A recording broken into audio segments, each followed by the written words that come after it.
میرا نام صفدر محمود ہے، میں پاکستان آرمی سے بلانگ کرتا ہوں اور سیاچن گلیشیئر میں ہوں۔ حضرت صاحب سے سوال یہ پوچھنا تھا کہ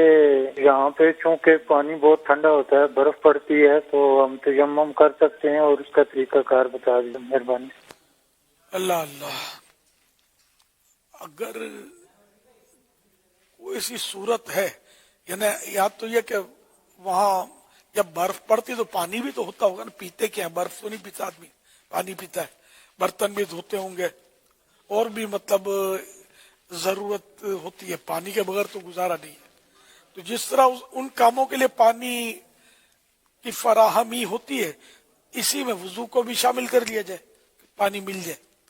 اچھا، اب پانی ایک دم یخ بہت ٹھنڈا ہے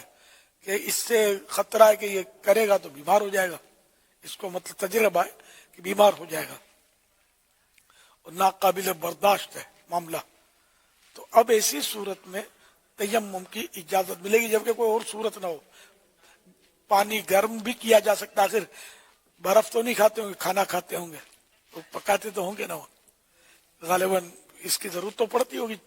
آگ بھی جلاتے ہوں گے، اس کے بغیر بھی گزارا نہیں ہے، تو چائے بھی پیتے ہوں گے، تو چائے تو ظاہر ہے کہ گرم ہی پی جاتی ہے۔ تو اگر گرم پانی کرنے کی سہولت موجود ہے، پانی مل سکتا ہے گرم، تو ایسی صورت میں تو تیمم کی اجازت نہیں ملے گی، وہ لاسٹ مومنٹ پر تیمم کی اجازت ملے گی۔ تو تیمم برف پر نہیں ہوگا، تیمم پھر مٹی پر ہوگا، یعنی مٹی ہے اس کی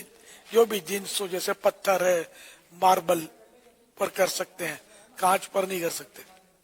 ماربل پر کر سکتے ہیں، پتھر پر، مٹی پر، یا کانچ وغیرہ ہے تو اس پہ اتنی مٹی چڑھ گئی ہے کہ پھر اس پہ مطلب یعنی مٹی سے وہ ڈھک گیا ہے، سمجھ لو کانچ، تو اب یہ کہ اس پر تیمم کر سکتے ہیں۔ اس کے کئی مسائل ہیں، بہار شریعت کے دوسرے حصے، پہلی جلد کے دوسرے حصے میں اس کے مسائل ہیں، اور نماز کے احکام میں ایک رسالہ ہے وضو کا طریقہ، اس میں بھی تیمم کے مسائل موجود ہیں۔ واللہ تعالی اعلم ورسولہ اعلم عز وجل، وصلی اللہ تعالی علیہ وآلہ وسلم۔ صلو علی الحبیب صلی اللہ تعالی علی محمد۔